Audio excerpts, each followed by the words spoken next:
Yeah, all right, guys. Yeah, welcome to my page, Timo Starboy, Reality Talk TV. Yeah, good morning, good afternoon, good evening. And for those people who have already sleeping, good night. Yeah, I greet you at your location time. Yeah, happy Tuesday. Happy, lovely Tuesday. Yeah, so we are seeing a cold, it's a cold weather over here. So I hope your weather is good right there.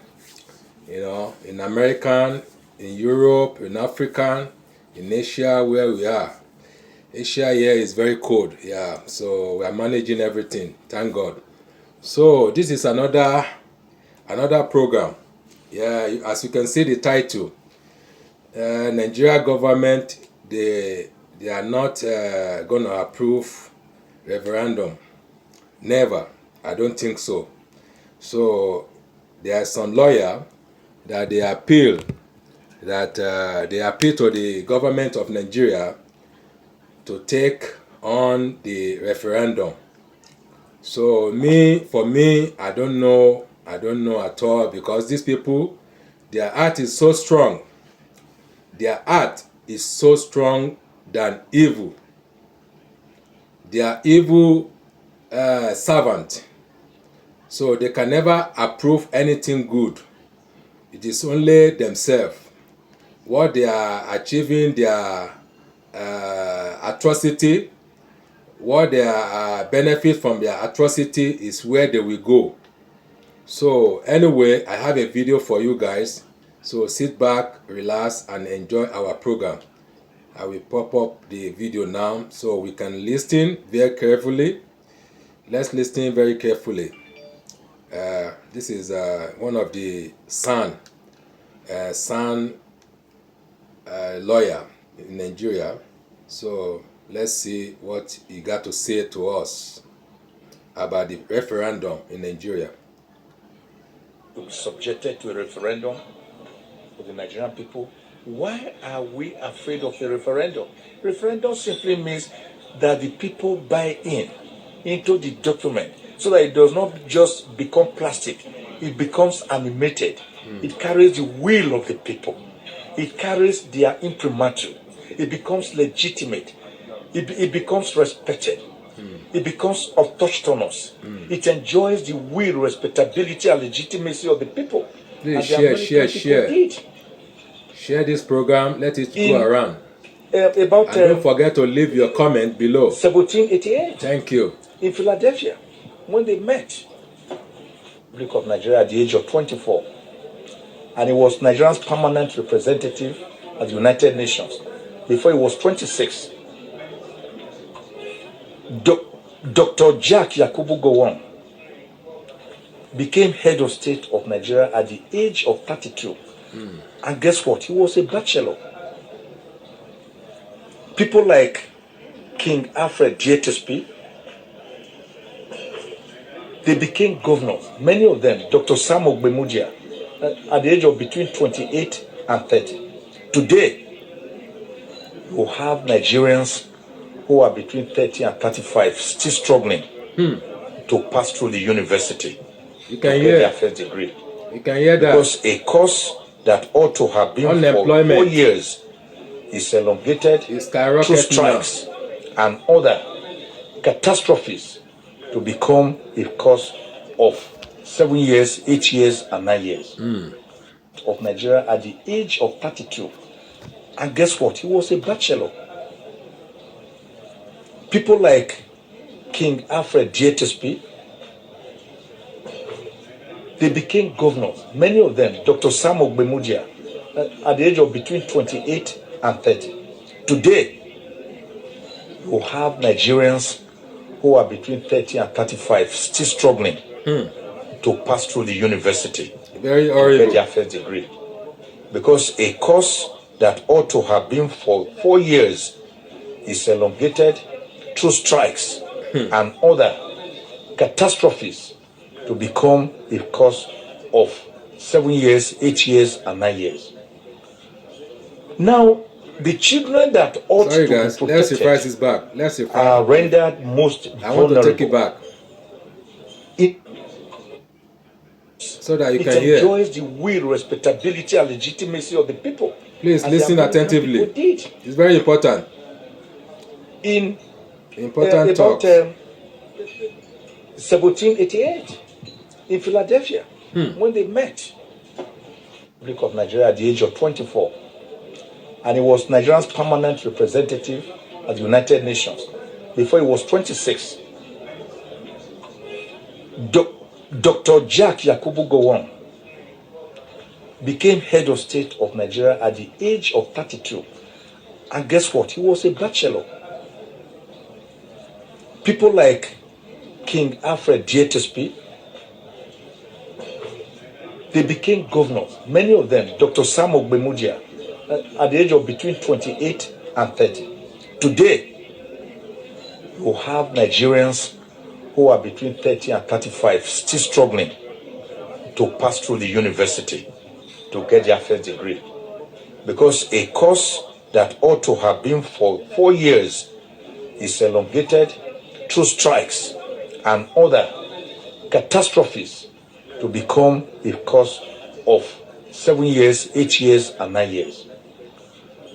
Now, the children that ought to be protected are rendered most vulnerable. In Nigeria, they go to school. In their schools, they are captured by Boko Haram, by kidnappers, by armed bandits, and their parents are made to pay ransom. In fact, in the one that happened What a terrible. That one. What a terrible situation in Nigeria.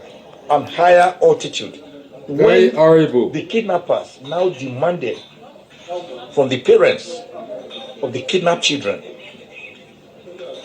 to buy and bring for them bags of rice, beans, can you imagine? Gari, palm oil, can you imagine that? Oil, sugar, salt, Maggi cubes. Very horrible. They dictated how many of this should be brought. Very, very horrible. Or else they in will Nigeria. Kill their children. That was to keep the children alive for the purpose of ransom being paid for them. So we have a situation where we are all vulnerable, not just our children. In schools, we are vulnerable. In our markets, we are vulnerable. In our offices, we are vulnerable. On the streets, we are vulnerable. In our farms, we are vulnerable. In the air, we are vulnerable. On the waters, we are vulnerable. Everywhere, there is problem. Nigeria has never had it so bad. And a country like that, without peace and tranquility, without security and welfare, which are the two primary purposes of government, can never progress. It will just suffer the fate of the barber's chair of perpetual motion on its axis. Suffer his people without for nothing. Any progress. And that is why today's symposium, today's just suffer the people on Nigerian people and suffering and smiling. It's very apt. Suffering and smiling. Very apposite. Everywhere. And very timeless, because it presents us an opportunity to x-ray the clear and present danger of the multifarious problems that currently beset the Nigerian child, who, when he is not able to go to school, is also made a child laborer, selling gala and pure water on our streets, or married out as a girl wife to rich people between the ages of 12 and 16. That is not how to grow or develop a country. Nigeria must begin to go back to brass tacks. We need a new constitution for the people, a constitution to be subjected to a referendum, selling gala and pure water on our streets, or married out as a girl wife to rich people between the ages of 12 and 16. That is not how to grow or develop a country. Nigeria must begin to go back to brass tacks. We need a new constitution for the people, a constitution to be subjected to a referendum for the Nigerian people. Why are we afraid of a referendum? Referendum simply means that the people buy into the document so that it does not just become plastic. They don't know that. It becomes animated. Tell them. It carries the will of the people. They don't know that at all. Their imprimatur. They are non-entity. Legitimate. It becomes respected. They are non-entity.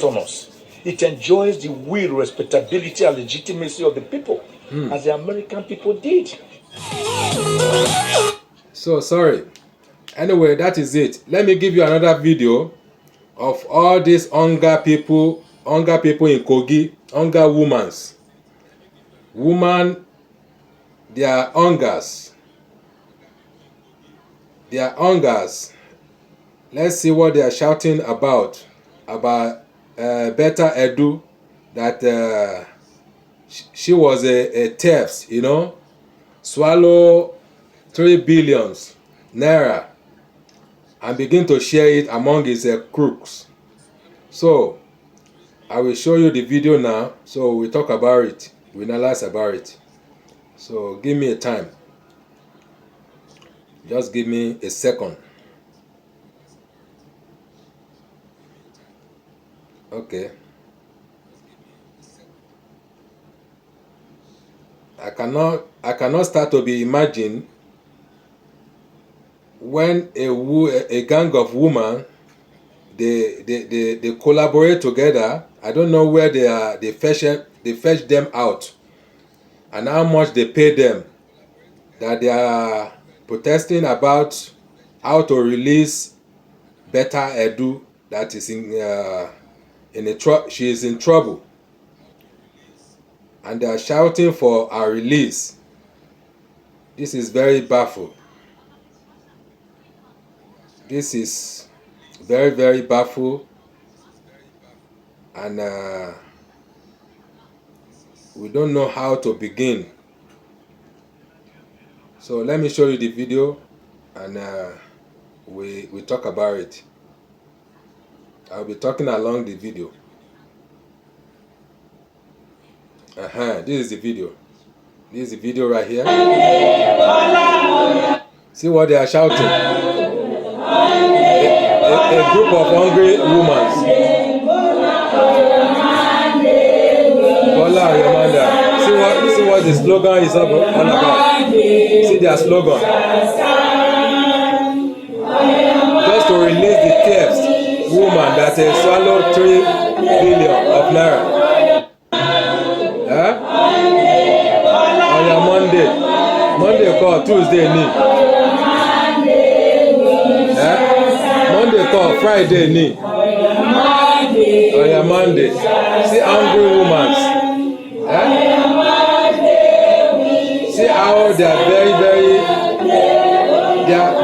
In fact, these people, they are ridiculous. They are irritating. See, to release a thief that is swallowed 3 billion. They don't even shame.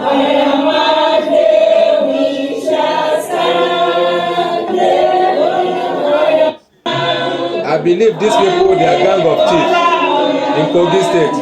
All these women, very hopeless and idiot.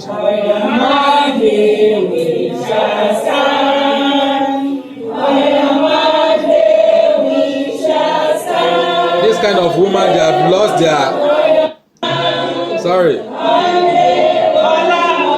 This kind of woman, all this kind of gang of women, they have lost their integrity. They have lost their integrity. They don't have any shame on them. They say they accuse somebody of stealing 3 billion and share it among his cohorts. And these people, they just gang up, maybe because of the peanut they share to them, and come out and be protesting, say they should release the thief. Who does that? Anyway, share this program and please like. So when we see another one, we will surely bring it. That's our promise on this program. So thank you for watching. Thank you so much. I love you all. Have a lovely day. Bye. Bye. Bye. Bye. Thank you.